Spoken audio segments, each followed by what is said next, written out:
I'm glad you guys are all here, as always. And yeah, it's kind of gloomy outside today, so I decided to, tap into my grunge side, my little internet boy side, and wear all black today to match the vibes. But so let's get started. So usually, I always start off my messages with something along the lines of like, oh, I never know what to talk about, so I go to the shower, do some deep thinking, and something comes around. But today, I actually do have a story to tell. I do have a story on how I decided on a topic to talk about today. So about a month ago, I went out with Cecile's family to help her brother Kevin move into college. It was really nice. It was a great time. Okay, don't be like that. So it was a great time. Spent quality time with the family. Got to explore the campus, help Kev move in. See the area. It was great. It was good. It was a good time and everything. And after the evening service ended, we said bye, and I took the family home. We're just we're just cruising, we're driving, chatting, having a good time. And as I'm going down the I-95, I'm going about 60, 70 miles an hour, just not going too fast. I'm driving, we're talking, and all of a sudden I hear this huge thump sound, boom. And my the front right side of my car just lifts all the way up. We're literally tilted. So I'm looking, we're all looking at each other trying to figure out what happened. And I checked the screen in front of my car. It turns out my tire pressure, my front right tire pressure, started draining fast. So I must have hit something. I must have hit something huge. And eventually my tire flattened, and I had to move to go to the side to check it out and figure out what happened. And yeah, sure enough, I had a really bad flat tire. I went outside, I checked the front right side, and it's there's a huge gash where all the air came out. It was really bad. So I don't know how to change a tire. I don't know how to do that. So Cecile's dad thankfully knew how to change a tire. So he was outside. He was, doing his thing, helping me figure out how to change a tire. I'm trying to be as helpful as I can, watch a YouTube video how to change a tire because I didn't know how to do it. And, I'm thinking to myself too, wow, this is a terrible first impression. This is so bad because this is the first time I've ever hung out with the family. And this happened. But it was solved. It was fixed. We got the tire changed. I took everyone home. Luckily, her parents don't hate me, so I'm still okay. And the next day, I take the car out to a Kia shop to get my tire changed. So I'm sitting in the waiting room. I'm waiting for my car to be done. And I'm reading this book called Soul Care. This is a book that I'm working through with the other AGL leaders. And it's about a book by this guy. It's a book written by this person named Dr. Rob Reimer, and pretty much what he talks about in this book are principles of the soul, principles that you need to know and acknowledge in order to have a healthier soul. And that day, I was reading about the soul principle of forgiveness. Can everyone say forgiveness? Nice, forgiveness. And in this chapter, I was reading through it, working through it, and there was this one part of the book whose title really, really stood out to me. The subtitle was Our Part and God's Part. And not to sound cringe or anything, but I literally read the title, and I stopped reading because I was whoa, that's really, really interesting to think about, that the concept of our idea, our role, the part that we play in our walk with God, in any aspect of our lives. That would be a really interesting thing to talk about and work through for today's sermon. So that's what I'm talking about today. Our part. Our part. Where was I going with this? Yeah, our part. Things that we need to acknowledge our part in. Things, different aspects of our lives that we need to know, we need to understand that we have a role to play in. That's what I want to talk about today. And the main theme that I really want to emphasize and hit home today is this: be the change you want to see. Be the change you want to see. I'm gonna bring that up in every point. So things that we need to acknowledge our part in. The first thing we need to acknowledge our part in is our faith. Can everyone say faith? Faith. So growing up, I've always been taught by my parents to have initiative. I've always been taught to, if I want something in my life, if I want to achieve something, do something, I should go out there and get it. not to be passive, not to just sit around and wait for God to give me everything, but to go out there and make something of myself, right? So for example, like, I don't know, like let's say like they just went grocery shopping and they came home, they had like a bunch of bags. They wanted me to go outside and offer to help to grab the bags right away. Or I don't know, maybe we have like this like front yard, this little patch of land, and sometimes my parents like to go and like mow the lawn and pull the weeds and whatever. If they're doing that, they want me to go and offer my help to them, help them out, you know? Take the initiative to go and offer my help. And I believe that this lesson really stuck with me, this idea of taking initiative, being intentional with what we're doing. And today I can really see the wisdom of taking initiative, being intentional with our walk with God. Excuse me. You know, it's important to emphasize, first and foremost, you know, before I keep going, God's grace, his sacrifice on the cross, that empowers us, that leads us to repentance, and that empowers us to do good works, first and foremost. You know, what I'm talking about up here, I am not preaching a works-based faith. We cannot earn God's love. We cannot earn our way to heaven. We can only get to heaven through Jesus and through believing in Jesus. So I want to make that clear, you know. But, however, if you want to know the love of God in your life, if you want to understand why people love God so much, why they love Jesus so much, you have to seek him, you know. Go out there and find Jesus, you know. Take the initiative to respond to God's love. I want to pull up Ephesians chapter 2, verses 8 to 9.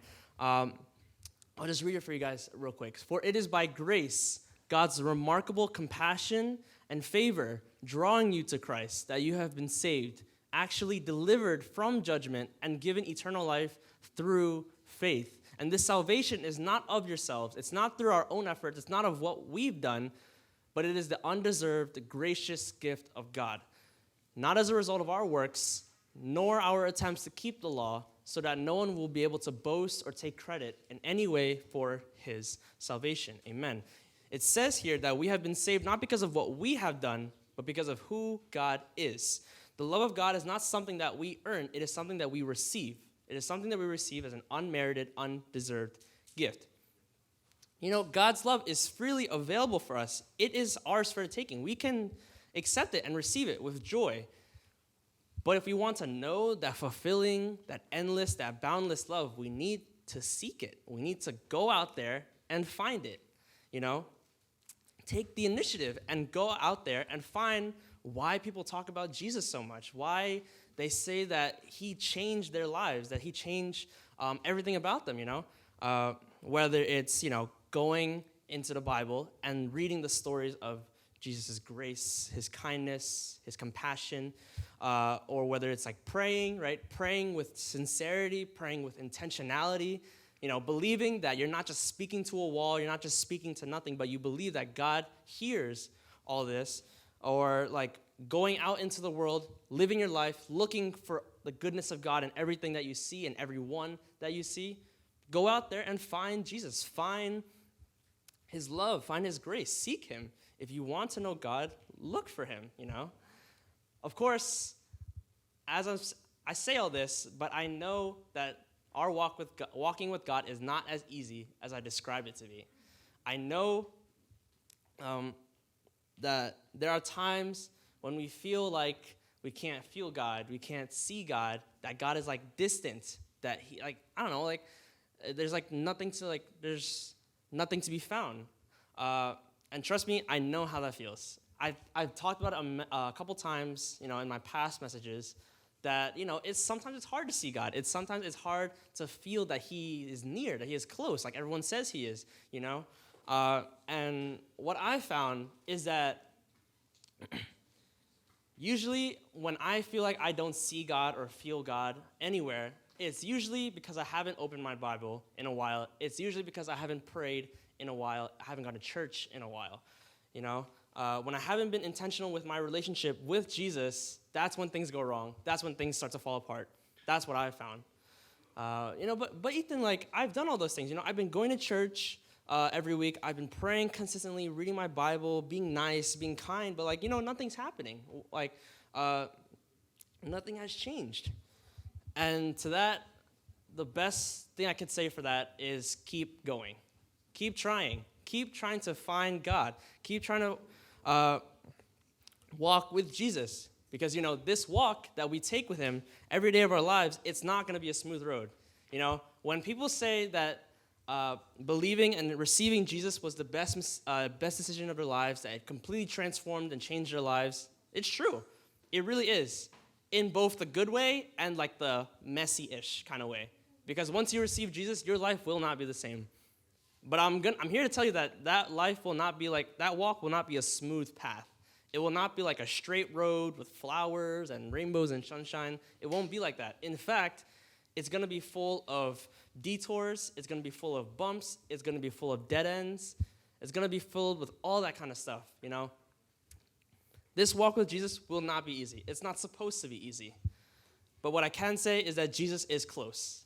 Jesus is near, and he has always been near. He has never left our side no matter what. The main point I want to talk about for this point is just to remind you guys and tell you guys that our relationship with God is not a passive one. If you plan to just sit and not seek God in any sort of way and just expect God to shower you with love endlessly, it's not going to work out. There will not be any good results. If you want to know God, if you want God to transform your life and you want to know him for yourself, go and do something about it. Be the change that you want to see. So that's the first thing, our part in our faith. We need to acknowledge the role that we play in our faith. The second thing we need to acknowledge our part, our role in, is our hurt. Can everyone say hurt? Hurt. Everyone's been hurt before, right? Raise your hand if you've been hurt before. I expect everyone's hand to go up. Everyone has been hurt before. There's no way no one has been hurt before because everyone knows that feeling, right? Everyone knows that feeling of pain, of betrayal, of heartbreak, of any sort of pain, It hurts when our friends, our family, church people, they lie to us, turn their back on us, talk bad about us behind our backs, all those mean things. Continuing the story about initiative, I mentioned earlier that my parents, they really, really valued the idea of taking initiative, being intentional with what I do, with my time and stuff like that. And, they valued that idea so much that if I didn't show enough initiative when the time came, they would get so upset with me. I was saying earlier, right, when they're grabbing heavy grocery bags or bringing it inside, if I didn't literally run to offer my help to them, they would tell me off. They would get mad at me. If I didn't drop everything I was doing to help with yard work, mowing the lawn or pulling weeds or whatever, they would get mad at me. They would tell me off. Even if I asked for their help with something small, they would get mad at me as well. They would tell me that I am wasting their time, that I am not making their lives any easier. Pretty much, if I wasn't willing to drop everything I was doing and be at their beck and call no matter what, I was in the wrong. And I would be the bad son who didn't care about his parents, and not making their lives any easier, And, to be honest, I really did not like the way my parents, the fact that my parents saw things this way. In fact, I hated it, actually. And eventually, a lot of bitterness grew into my heart. It brewed and it festered into my heart as a result, because I honestly felt like they were using me. I felt like they didn't really care, they didn't care about what I was doing. They didn't care about what was going on for me at that moment, as if it was not important, Whenever I mentioned it to them, they would get mad at me. They would accuse me of, being unreliable, or they would accuse me of being a bad son who didn't care about his parents and stuff like that. They wouldn't acknowledge my side, and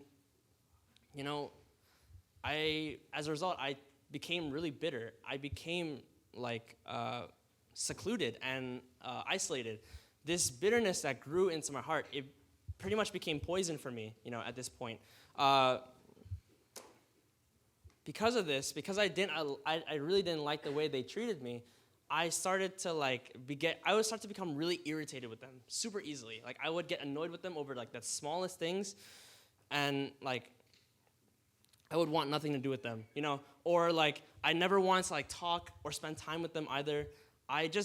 I didn't want to spend time with people who treated me more like their helper rather than their child, They only talked to me when they needed something from me, not for me, and that really, really hurt me. And this pain in my heart, it hurt. It built on top of each other, and it hurt a lot. And for the longest time, all I did about it was sit in it. I sat in my feelings, I felt sorry for myself, and I never took the time to learn and see my part in my hurt. And I think that's where we find ourselves in a lot of times, right?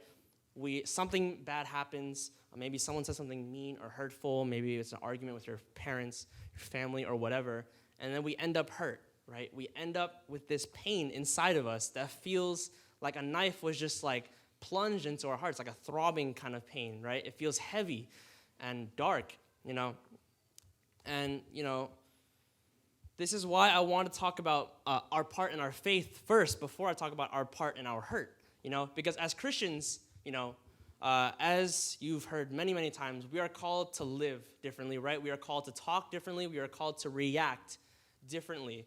When something goes wrong and we end up hurt, the first thing most people want to do is to find something to blame, someone to blame, right? Because,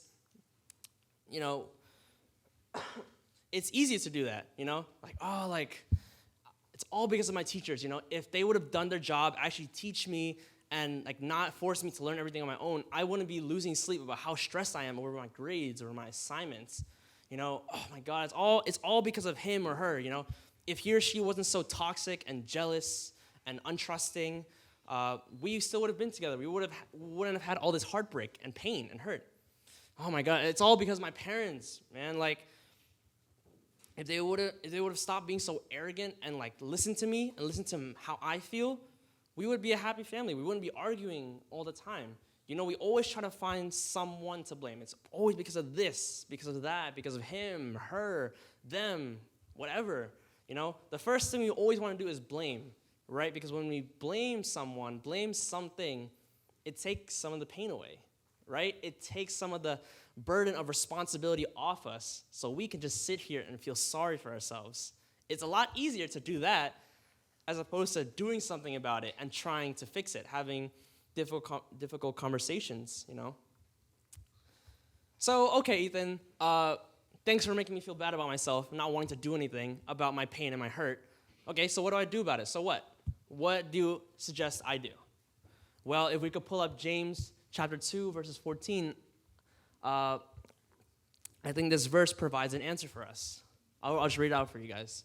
What is the benefit, my fellow believers, if someone claims to have faith but has no good works as evidence? Can that faith save him? No, a mere claim of faith is not sufficient. Genuine faith produces good works. I mentioned earlier, right, that God's grace leads us to repentance and empowers us to do good works. It is through our faith that we do good works, as a proof of our faith in Jesus. We are called to do good and obey because of our faith. The good works that's mentioned here, I believe, it doesn't have to be concrete actions like helping an old lady walk across the street, or help your parents with groceries, or doing something kind for people. It doesn't only have to be concrete actions like that.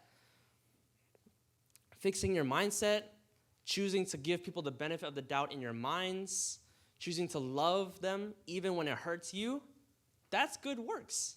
That's still good works in and of itself, While you can't control what happens to you, while you can't control how you end up hurt, resolve to control how you react to that, is what I'm trying to say. Resolve to control what happens next. When you end up hurt, the first thing that you definitely should try to control is how you process events. Can everyone say process? Process. Nice. Once, when something goes wrong and we end up hurt, the most important key here is to stay away from a victim mindset. A victim mindset is like, oh my gosh, like, why is everyone being so mean? Like, why is everyone doing this to me? I didn't do anything. Everything is going wrong. My life sucks. This and that, this and that. Just continuously saying how everything is going wrong for you and you have no control over it. As I've been hammering home this entire, throughout this message so far, take initiative. Do something about your hurt. If you're hurt and in your feelings and sad, don't sit there. Do something about it. Be the change that you want to see. If you don't want to feel sad anymore, get up and do something about it, right? The first step you can take is to stay away from that victim mindset and instead think, how did things get to this? And did I play a part in this? Did I play a part in this circumstance that led to my hurt? Because when we do that, when we try to, trace back our steps, try to find the origin of the cause, instead of being impulsive and creating more problems, when we instead blame God or blame circumstances or blame people, that won't result in anything good. Choose to love people even if it hurts you. If you want others to do that for you, do that first. Be the change you want to see. So that's the second thing I want to talk about today. The first two things that we need to acknowledge our part in is our part in our faith and our part in our hurt. The last thing I want to talk about that we need to acknowledge our part in is our part in our healing. Can everyone say healing? Healing. Even when someone hurts us, even when we end up hurt, I just need to tell you this. I feel called to tell you this today. We still have a part to play in our healing, in our own healing. We still have a responsibility to uphold, a part to play. In order to heal, if we want to be healed, if we want to be okay and not be hurting anymore, we need to find the root of the hurt. We need to find the sin that's causing that hurt, the sin that we are struggling to overcome. If we can pull up Matthew chapter 5, verses 29 to 30, it says here, right, that if your right eye makes you stumble and leads you to sin, tear it out and throw it away. That is, remove yourself from the source of temptation. For it is better for you to lose one of the parts of your body than for your whole body to be thrown into hell. If your right hand makes you stumble and leads you to sin, cut it off and throw it away. That is, remove yourself from the source of temptation. For it is better for you to lose one of the parts of your body than for your whole body to go into hell. As pretty much, if I could sum it up in a few words, Jesus here calls us to be ruthless with sin. Can everyone say ruthless? Be ruthless. Be merciless with sin. Don't give it any ground.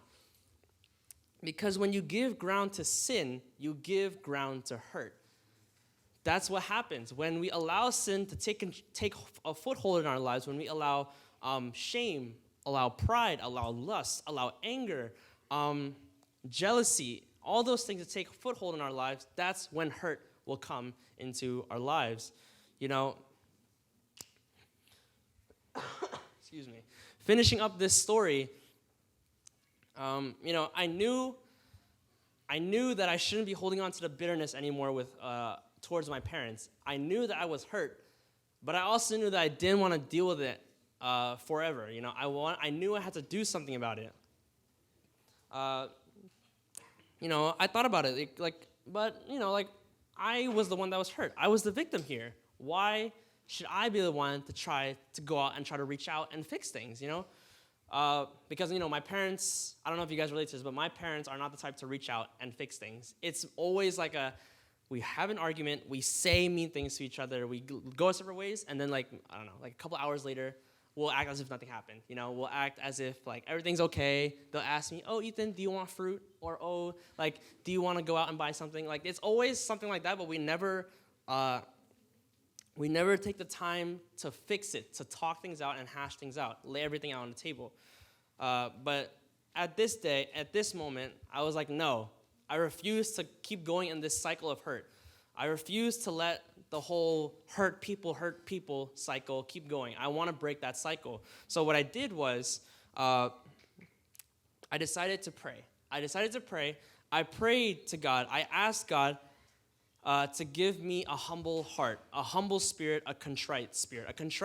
Contrite meaning a heart that is affected by guilt, a heart that is sorrowful and full of repentance. I ask God to give me a humble and brokenhearted spirit because, as it says, in Isaiah 57:15, God is near to the brokenhearted. God is near to those who are humble and brokenhearted in spirit, contrite in spirit. And after some praying, I realized that the sin that I was struggling with that caused all this hurt for me was ego. It was my pride. My parents constantly questioning my intentions, they would always ask me, like, why don't you have enough initiative? Why don't you go out and do something? Why are you just sitting here doing nothing? Them constantly questioning my intentions, it made me mad. It made me upset. It's because I felt like they didn't believe me. They didn't trust my word. Do you not believe me? I'm telling you that I have initiative, that I am willing to help. Why do you not believe me? I also realized that my ego was bruised because I felt like they didn't respect me as a person. Because if you don't trust me, if you don't trust my word, that means you don't respect me as my own person. And that angered me even more. That angered me even more, that you didn't respect my opinions, you didn't respect my beliefs, you didn't respect my word. And therefore, if you don't trust my word, if you don't respect me as my own person, I realized that I unconsciously believed that my parents didn't love me as a result. I believed that my parents didn't love me because I felt like they didn't trust me. They didn't think I was my own person that could be counted on, and I eventually realized that in order to fix this, in order to mend this wound between me and my parents, I had to let go of my pride. I had to let go of my ego. So to do that, I chose to reach out. I chose to reach out to my parents. I said, hey, can we talk for a little bit? And I just hashed everything out. And believe me, it was a difficult conversation. It was weird. It was awkward. I almost felt disrespectful because it's like I'm telling all this to my parents as if they don't know any better than I do, right? It felt so weird for me to be in this position, but in my heart, I kept going because I knew that this would be worth the effort, be worth the slight awkwardness, And, I talked to them. They heard my side. I heard their side. And throughout this conversation, I was reminded of God's goodness, truly. I really was reminded of how good God is, because in this conversation, I was reminded that my parents still loved me, even when they have doubts of their own.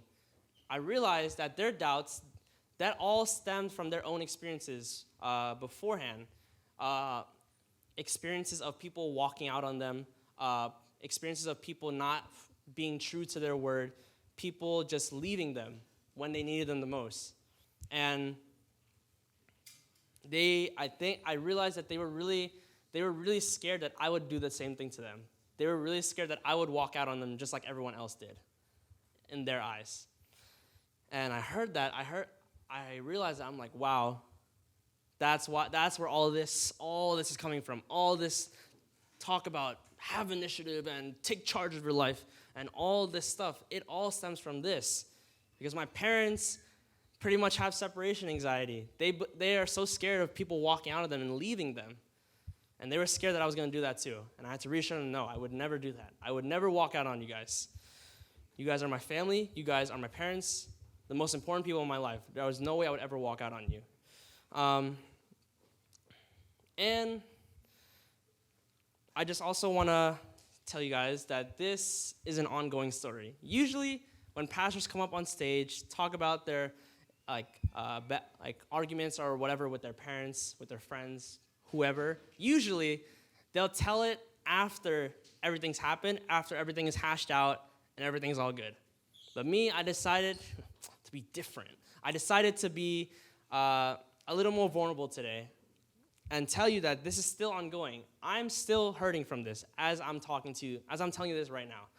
I decided to be vulnerable today, not to trauma dump, not to just dump all this on you and any of that. That's not my intention. My intention today is to share my hurt with you just for a little bit so that I hope that you can feel a little less lonely about your hurt.